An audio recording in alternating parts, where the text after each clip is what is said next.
Nós mostramos aqui no Cidades e Soluções um dos mais modernos centros de monitoramento de desastres naturais do mundo.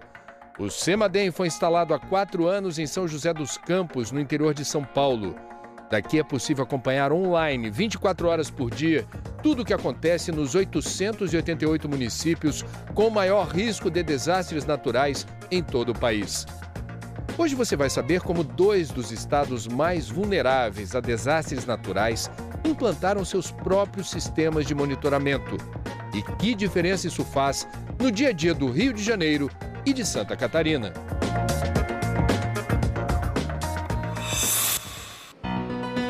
Este é o endereço do CEMADEM no Rio de Janeiro.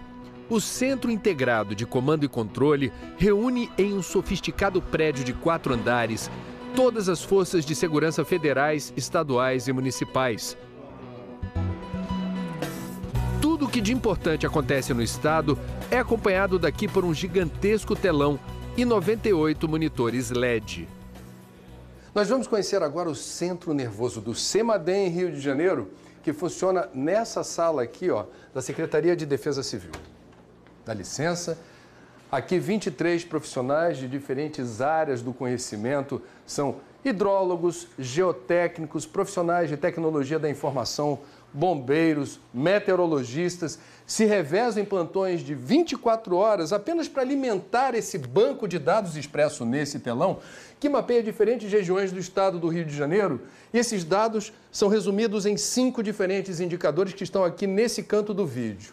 Eles estão vendo o tempo inteiro quantos focos de incêndio, onde está chovendo e qual é o nível de chuva que está caindo, a velocidade do vento, umidade relativa do ar e também a temperatura média. A combinação desses dados pode determinar, a partir desta sala, o lançamento de um alerta. Atenção, Delta Bravo, sirene acionada.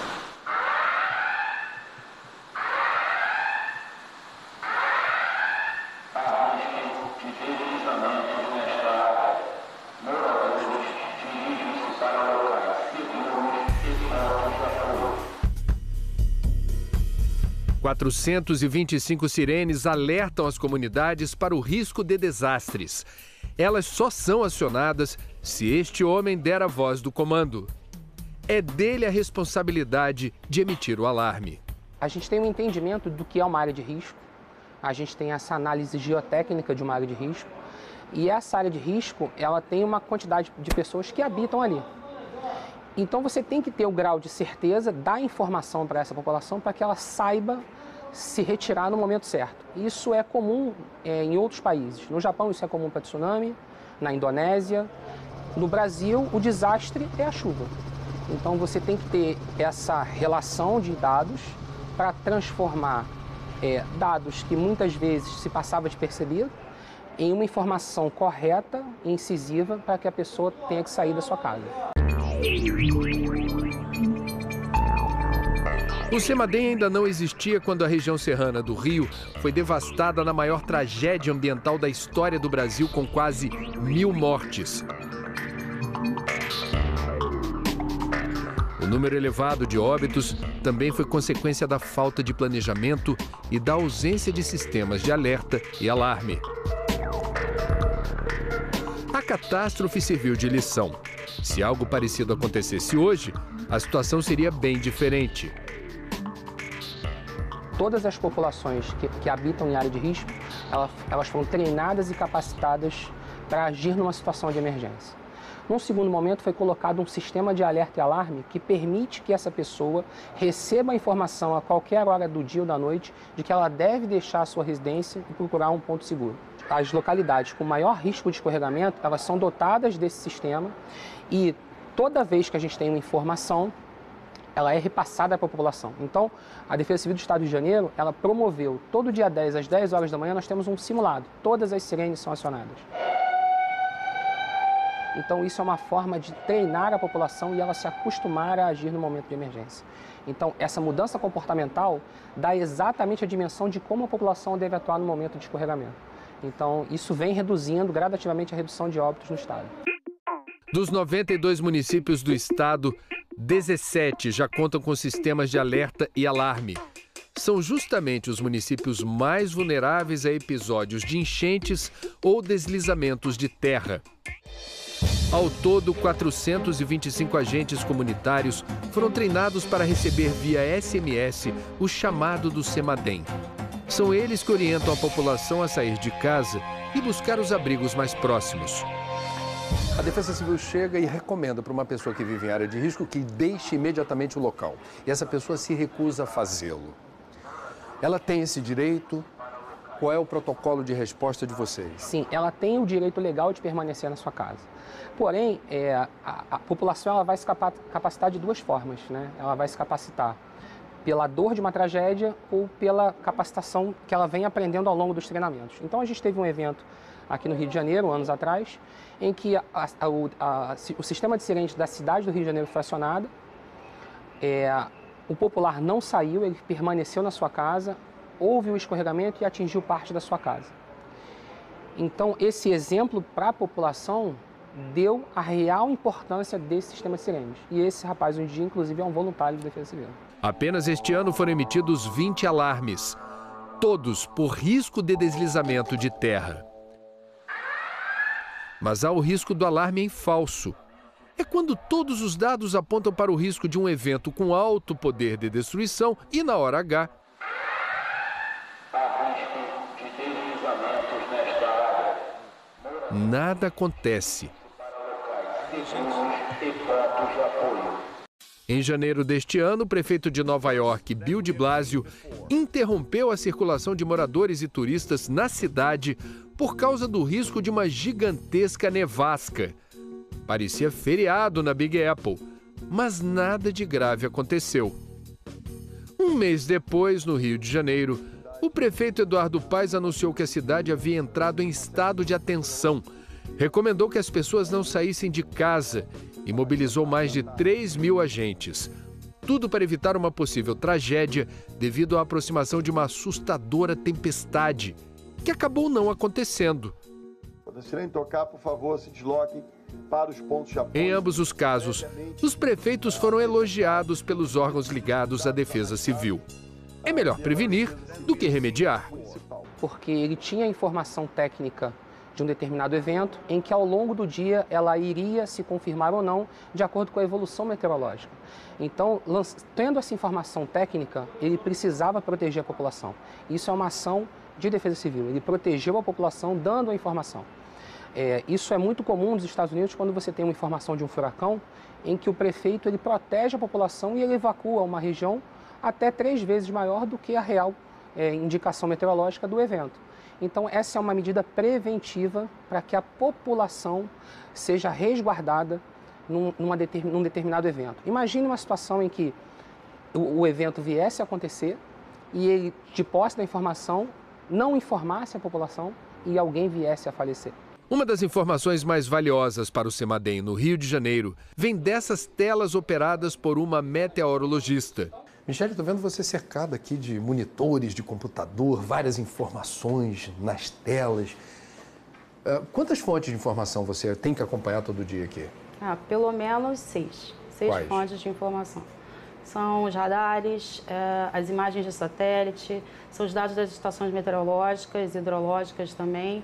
Quantos momentos, a partir do que você leu e interpretou por aqui, determinaram estados de alerta? Vários. Vários e tiveram alguns que foram bem importantes. Situações em que a gente pediu a persistência das pessoas fora de casa por causa do acumulado de chuva e logo depois, questão de minutos e horas, a gente teve o deslocamento de massa e deslizamento de terra. Deslizamento de terra, né? Ou então de rocha, de pedra, e essas pessoas ficaram ilesas, né? Foram salvas. Essa tecnologia pode salvar vidas? Sim, pode. Pode, e o objetivo, na verdade, da Defesa Civil é esse, né? É servir e salvar vidas.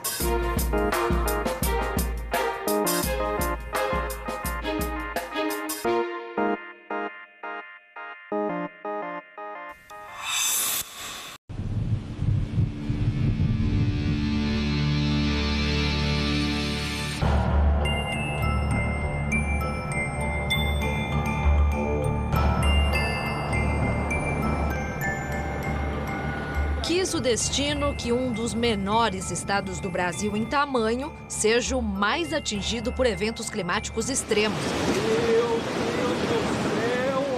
Em Santa Catarina, o maior castigo vem das águas. Ora chove muito em pouco tempo e as enxurradas engolem tudo sem piedade.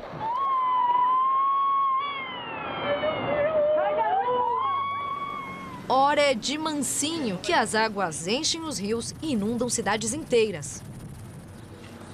Em 2011, os moradores de Rio do Sul, no Alto Vale do Itajaí, ficaram ilhados.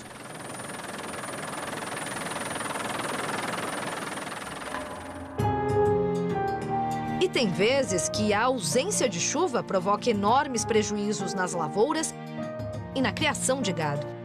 Santa Catarina também depende do agronegócio. A estiagem é o fenômeno mais demorado. Imagine ventos que vêm ganhando força ao longo de 1000 quilômetros até explodir na costa. Eles fizeram as casas do sul do estado parecerem de brinquedo em 2004 e levaram o apelido de Catarina. O barulho é o vento, as coisas voando, as telhas caindo. Vento, não tinha como abrir a porta para sair, não tinha para onde ir, o desespero. Catarina é o nome do primeiro furacão registrado no hemisfério sul. Passou a 180 quilômetros por hora. São imagens que os catarinenses não esquecem. Telha voando, pedaço de pau, fio batendo num, dando curto-circuito no caso. Perdi a casa, né? Fiquei só com o terreno, né? Tava com 3 filhos, infelizmente... Não, felizmente, né? Porque aconteceu só o perco de danos, né? Fiquei 2 anos na colônia.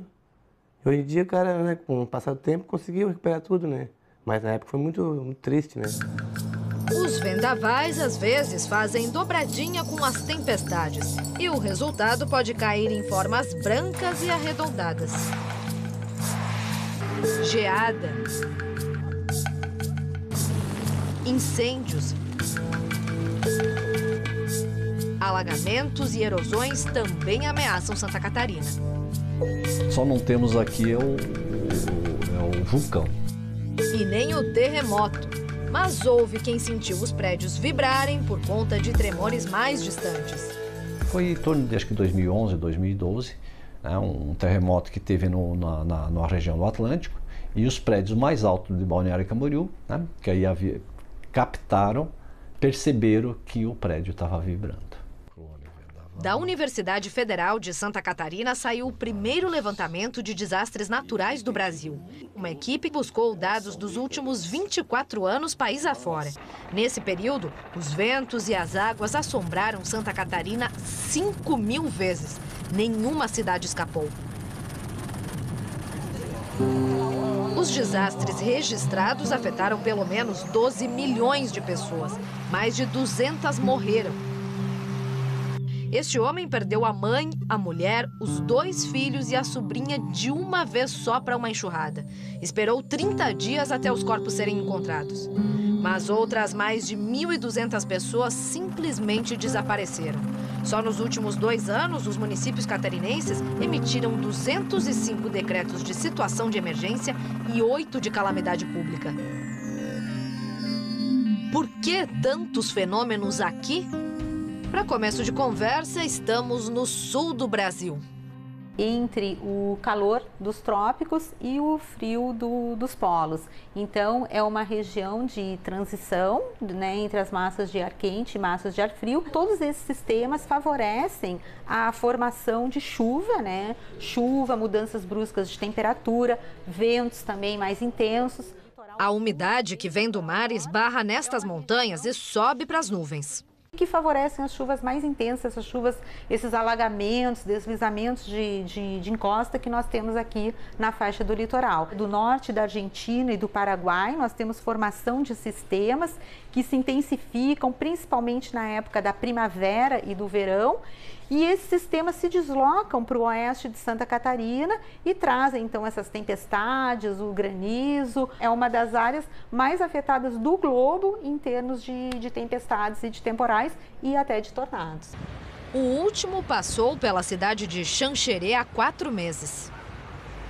Em 3 minutos, o tornado matou 4 pessoas e deixou 5.000 fora de casa.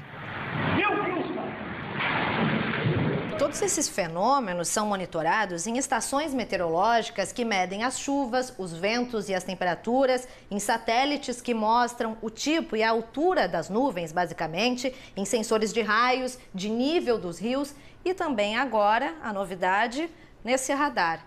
Qual é a relevância, a importância desse radar para Santa Catarina, Laura? O radar, o grande diferencial dele é que nós podemos ver a chuva que está acontecendo com uma maior precisão, não somente da chuva, mas o vento também. O equipamento capta com detalhes fenômenos num raio de 200 quilômetros a partir da cidade de Lontras, no Vale do Itajaí. Ele não cobre todo o estado de Santa Catarina, 77% do estado. Uma das regiões descobertas é justamente o oeste, onde ocorrem muitos fenômenos. Realmente, nesse radar de Lontras não daria para ser detectado esse de Xanxerê.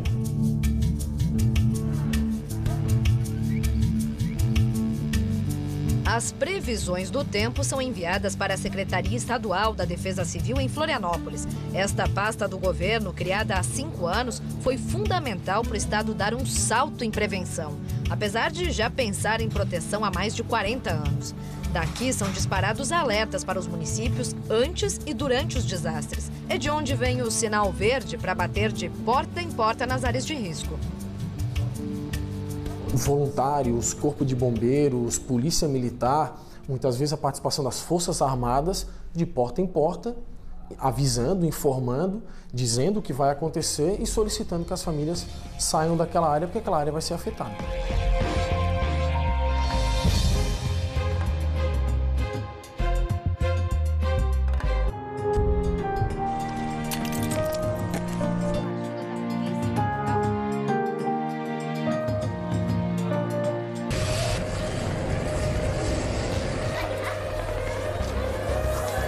Preparação é fundamental na hora do sufoco. Por isso, cidades como Blumenau e Xanxerê estão participando de simulações para prevenir desastres.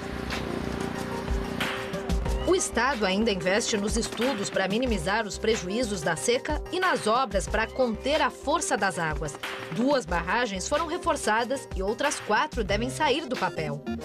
E toda vez que um evento climático extremo acontece, um grupo de ação estadual se reúne nesta sala. Companhia de energia elétrica, companhias de água e saneamento, segurança pública, saúde, educação, assistência social. Eles organizam abrigos, enviam água, comida, colchonetes e produtos de limpeza. Santa Catarina percebeu que precisa ser ainda mais rápida para enfrentar tantos fenômenos e montou um plano de ação. Aqui nesse terreno deve ser erguido um centro de monitoramento e alerta. Mas sabe o que é mais difícil de construir? A cultura da prevenção. A ideia é que aqueles profissionais que hoje só se reúnem aqui nessa sala nos momentos de maior turbulência passem a trabalhar juntos, pensando na área deles e em defesa civil 24 horas. O boca a boca com as comunidades também precisa melhorar. Agentes estão sendo treinados em mais municípios. Só que mais do que nunca, esses agentes precisam identificar quem mora em cada área perigosa de Santa Catarina e quais as ações para enfrentamento, porque esses dados vão ser colocados num programa de computador. Aí, na hora do desastre, esse programa vai gerar um passo a passo do que fazer em quanto tempo. E olha, essas informações não são só para as autoridades. A população vai receber orientações assim, ó, na palma da mão. O que eu ganho com isso? Tempo. As pessoas sempre têm um argumento, mas aqui nunca aconteceu. Eu moro tanto tempo na minha localidade e nunca aconteceu, então não vai ter problema. Se acontecer um problema, eu saio. E ela às vezes não percebe que se acontecer o problema, pode não dar tempo dela sair. Para ela é mais importante ela proteger o patrimônio do que a vida dela. Então nós temos exemplos de programa da Defesa Civil do Estado de Santa Catarina, como Defesa Civil na escola. Isso pode, inclusive, começar a gestão das cidades de forma positiva. A ideia é essa, se a gente quiser trabalhar a cultura preventiva, eu tenho que trabalhar futuras gerações. Para o pesquisador da Universidade Federal, a autoproteção é um desafio e tanto. Se vai para uma comunidade que não se alimenta direito, que a necessidade dela é a sobrevivência, o básico, que é passa frio, não tem uma moradia, não tem... Ela não está muito preocupada ainda com a segurança, ela vai se preocupar com a base da pirâmide, que é a primeira, essa parte. E esses fenômenos devem ser cada vez mais intensos aqui em Santa Catarina? Em termos de tornado é difícil de falar. Em termos de chuva, tem se tornado mais frequente. Nos últimos 5 anos, o governo do estado aplicou mais de 100 milhões de reais na proteção das pessoas.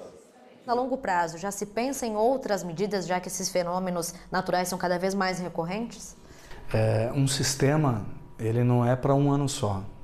Um sistema, ele tem que ter sustentabilidade, ele tem que ter continuidade. Se nós temos recursos hídricos abundantes, por que a gente não explorar esses excessos também para a geração de energia elétrica, por exemplo, e isso servir como uma fonte de recursos sustentável para que o Estado tenha condições de, a longo prazo, continuar sempre investindo em ações estruturantes, de forma que cada vez esteja melhor preparado para proteger o seu cidadão.